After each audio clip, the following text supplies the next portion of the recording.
morning po sa inyong lahat. Ako po si Lucy Conde at ang asawa kong si Emil Conde. Kami po ay naglilingkod ngayon sa EDSA Shrine sa SSDM Ministry, Social Service and Development Ministry. Ang isi-share ko lang yung tungkol sa anak ko yung anak kong pang-apat na pinanganak ko siya na mayroong congenital heart disease. So, nung time na yun talagang hindi ko ano yung pakiramdam ko nung malaman ko na nagkaroon siya ng sakit na gano'n. So, ang natanong ko sa sarili ko, bakit? Siyempre, mostly laging gano'n yung tanong, bakit Lord? Bakit ganyan? So, inisip ko na lang na siguro kasalanan ko rin yung nangyari sa anak ko. Kasi naging pabaya ako nung time na nagbubuntis ako. So, nung time na nagbubuntis ako, masyadong maselan yung katawan ko pero hindi ko siya ininda. Tuloy pa rin yung pagtatrabaho ko kasi yung time na yun talagang ako lang yung kumakayod. Si Emil walang permanente yung trabaho. So, parang pasan ko yung family dahil 4 na sila noon yung time na yon. At doon time na yon, malaman ko nga na may sakit siya. Ang daming pumasok sa isip ko kung ano-ano, kung kakayanin ko pa to, kakayanin namin dalawa, lalo't wala naman kaming ipon, umuupa pa kami. So, iba talaga yung pakiramdam pag anak mo na yung sakit that time. Tapos, ang tangi lang naming pinangahawakan pray lang. Ano yan, usual, pray lang, ganun lang. So, tuloy-tuloy pa rin hanggang sa nung time na yun, ano na siya, siguro mga hindi pa siya nag-aaral nung ipa-check up ko siya sa doctor, baby pa siya. Sabi nga ni doktor, so, ipa-check up daw sa espesyalista sa heart. So yung sabi nga, dinala namin siya sa heart, talagang espesyalista. Yun nga, kailangan nga daw maoperahan kaagad kasi malaki daw yung buo. Meron siyang congenital heart disease. May butas siya, hindi siya small. Medium siya, so hindi siya magsasara. Talagang kailangan siyang maoperahan. So kakapusan ng pera, tsaka hindi ko rin siya masikaso nung dahil magtrabaho ako. Inabot siya ng 9 years old bago siya na operahan. Pero talagang wala ako talagang kakayahan na maano dahil meron kaming share. Kahit na ipasok na namin siya sa DSWD, meron pa rin kaming share na malaki dahil may work nga daw ako. So yun, hindi ko talaga siya maano. So ang pinanghawakan ko na lang talaga, pray na lang, talagang walang hinayaan ko na lang na lumalaki siya. Nakikita ko siya lumalaki, ibang-iba sa mga normal na bata. So, nung madalas siya minsan nagkasakit siya, talagang na-admit siya sa ICU. Public lang, pero talagang na-ICU siya. Ang daming aparatong nakakabit sa kanya. Doon parang ang bilis na ng utak ko, hindi ko maintindihan. So, nung time na yun, nasa ICU siya, nag-cheer, naginig talaga siya. Pala yun na yung time na inaatake siya. Nagpapawisan siya ng malamig. Halos naguluhan ako dahil natutulog lang siya nun Bigla siyang nanginig. Tapos yun, nagtakbuhan na yung mga doktor sa amin. So, nagsisigaw na ako, hindi ko na alam ang gagawin ko.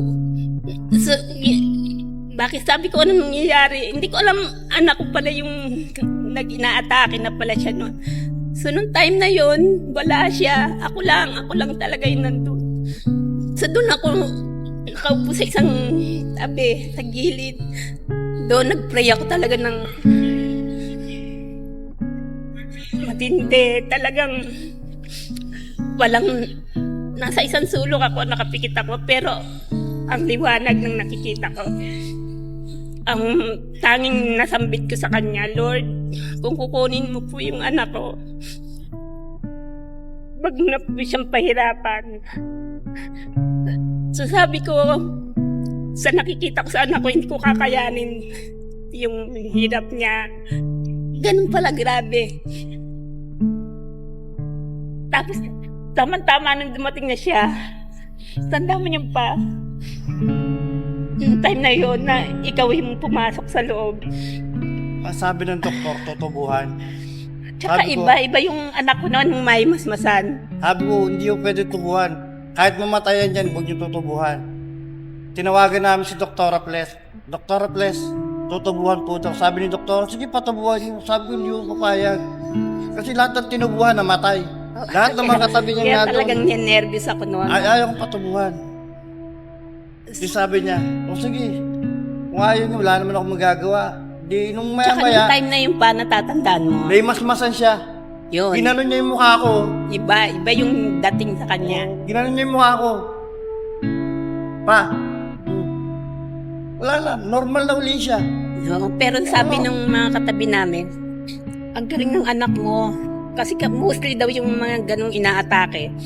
Lalo't dumihi na siya, na tutuluyan. So siya, nagising siya.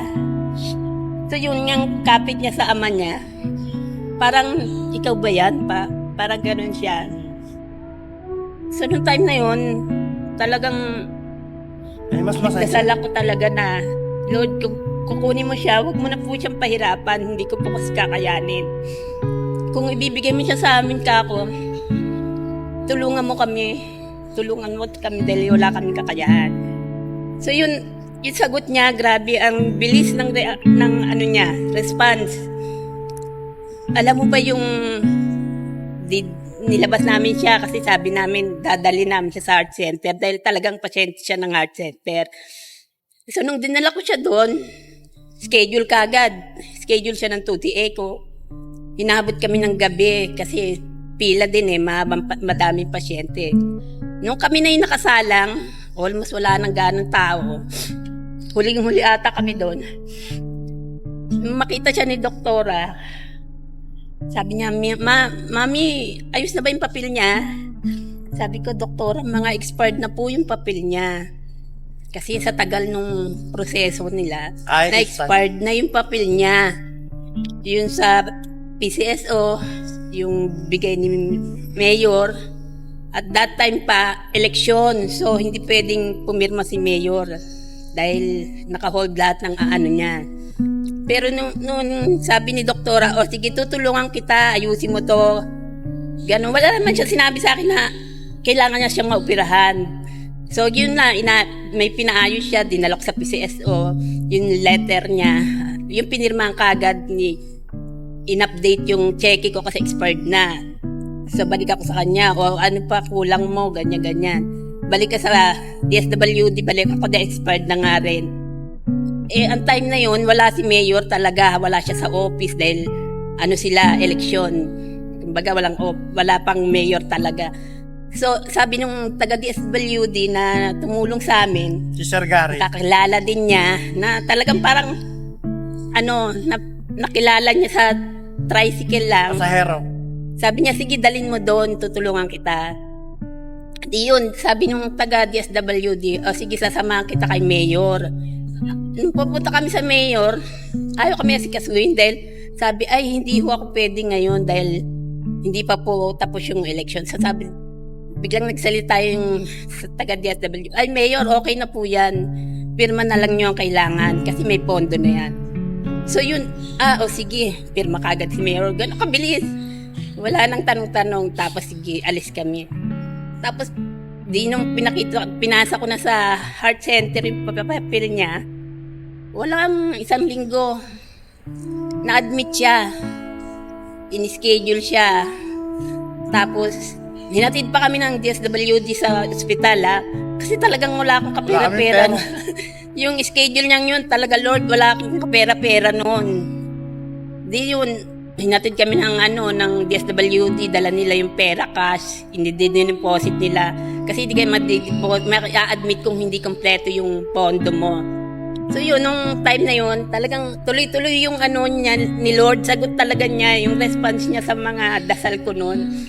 Walang ano, tuloy-tuloy din na schedule siya ng operation. Tapos, hindi kami alis dahil akala ko okay na yung anak ko, hindi pa pala. So, Sira yung barbula. oo, nagkaroon ng second operation, gawa nung may nasira Kasi ng yung isang dugo valve, yung daluyan ng dugo. Dalawa lang gumagana yung isa sira. Pagka lumabas man yan, dalawa lang sumasahod, tumatapon yung dugo. Yung isa na talagang nasira na daw. So, papalitan. Yung edad niya, wala talagang sukat. Wala pa silang nagagawang opera ng ganong edad na papalitan nila yung valve. Nagamit nilang barbula Dahil pang matanda. bata pa siya noon, siguro 9 years old lang siya noon. Mostly daw ang nilalagyan ng 14 pataas. So, ang tagal pa, ilang taon pa. Sabi niya, 9 years pa lang siya nun.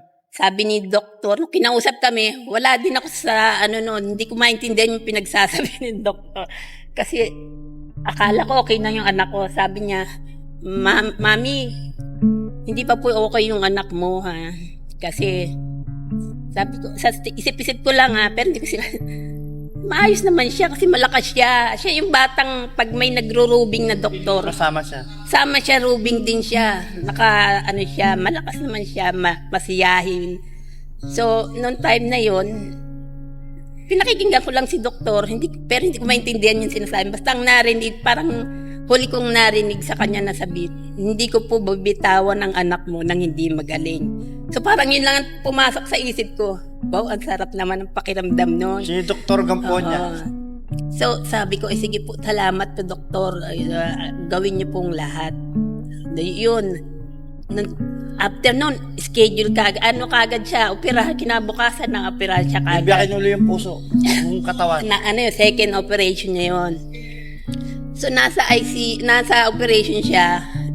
Kasi may viewing time sa mga naoperahan. Noong time na yun, nag-viewing, hindi ko siya makita sa recovery. So, ninenervyos talaga ako kasi andyan yung biglang may nag-iiyakan.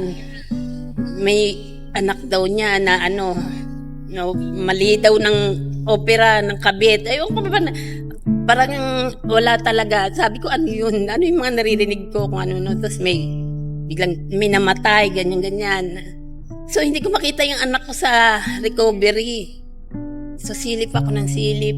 Hindi ko hanggang natapos na, sarado uli.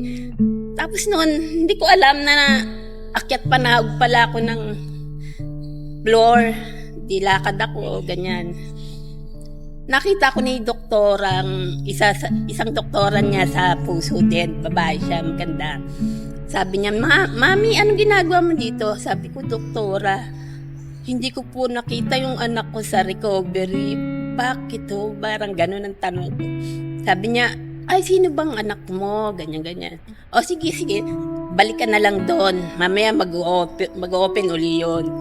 Hanapin natin siya. Okay na yun, sabi niya. Pero parang pinapakalma niya ako na, ewan ko sino ba to, parang hindi naman kami ganun pagka nagro-rubing sa suplada nga si doktora.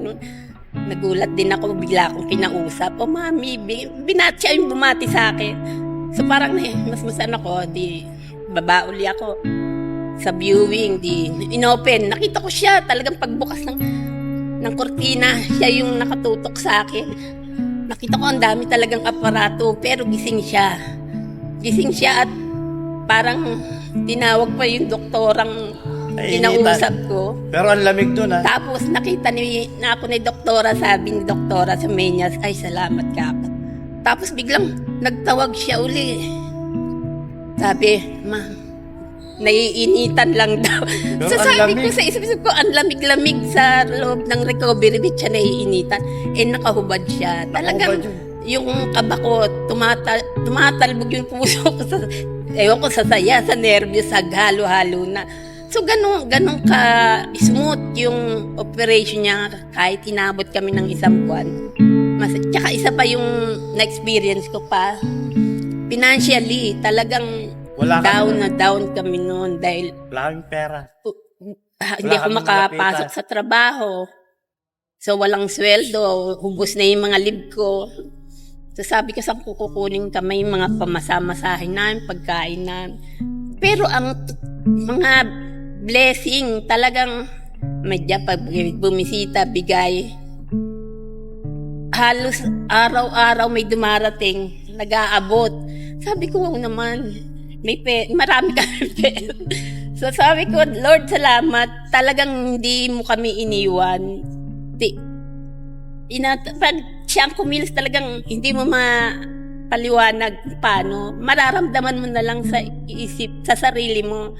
Ito pala yung mga sagot niya. Ito pala yung... Kasi nagdating yung mga kapatid niya galing abroad. Talagang sunod-sunod yung blessing. Pero pagka talaga may problema, katulad niyan, talagang nung time na may inireseta, wala kaming maibili. Talagang nung time na yun. Pero pag balik ako sa ospital, andun na yung gamot. Hindi ko na binili, nandun na. Pro-provide ng mga doktor. Oo, mismong sila. At yung pa yung huling palabas na kami ng ospital. Sabi niya, bill natin. Kulang-kulang 700,000. Nakita niya. Buti iwan natin yung anak mo. Wala problema yun. Sabi niya yun. Sabi, interview daw tayo. Ikaw na pumunta. So siya na yung pinapunta ko kasi parang lutang pa ako. Hindi ko pa Interview ako. Pinirma mo to. Pinirma ko lahat. Ang dami. Mga ganyang kakapal na papel. Pinirma ko lahat. O sige tayo. Talagang Lalabas na po kayo. Wala ko kami pambayad. Hindi mo, bayad na ko kayo. Sige na. wala na, talaga kaming Dami na. Kahit 5 duling. Talagang tuloy, ang laki ng bill namin na hindi ko mawari. Nung time na yun, maliit pa ngayon. Pero malaki na yun, grabe. Kulang-kulang kalahating milyon yung bill namin. So sabi ko, iba pala talaga pag si Lord ang kumilos. At hindi lang yun yung mga experience ko kay Lord.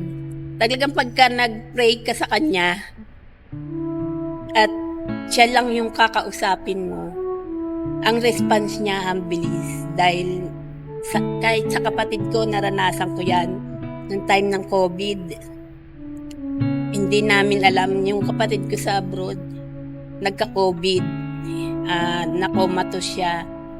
So, noong time na yun, hindi na siguro kaya ng hipag ko, tumawag na sa amin, pinaalam na yung lagay niya na si Vic daw is nakakoma. Sabi ko, bakit ano nangyari? Ilang araw nang dinagigising. Yun daw may COVID na. Kasamaan ko sa trabaho yon na matagal na akong inasa aya sa prayer community. Sabi ko, pang mga sosyalan lang yan. Pang mayaman daw. May hindi baka hindi magusto ni siya pa yung napao kaysa sa akin. Sabi ko, sigurado ka ba sa papasukin natin? Oo naman siya. Kasi yung inano ko, sabi ko, meron lang maanuhan. Hanggang sa magsimba kami ng Quiapo sa Nazareno. Yun, in-offer ko yung mga anak ko doon. Tsaka siya yung nagpupursige talaga na matin kami. So, sabi binago ko yung sarili. Ay, salamat Lord, nahila ko rin siya. Dahil ang hirap hilahin ito. Pero pag sa inuma, madali mo siya. Lahat ng barkada ko sinasamahan ko.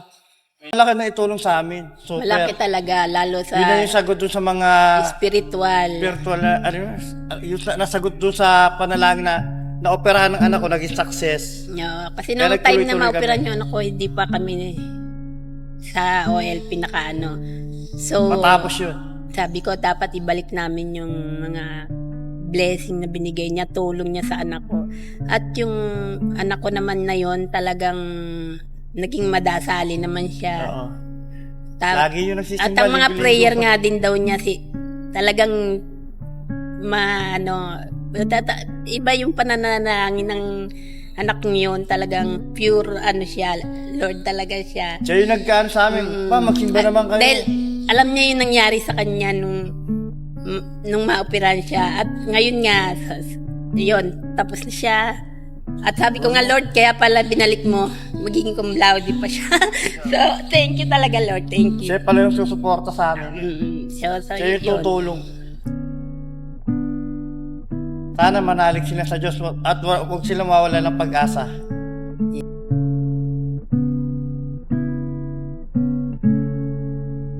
Okay okay na. That's na. Thank you. Grabe, salamat.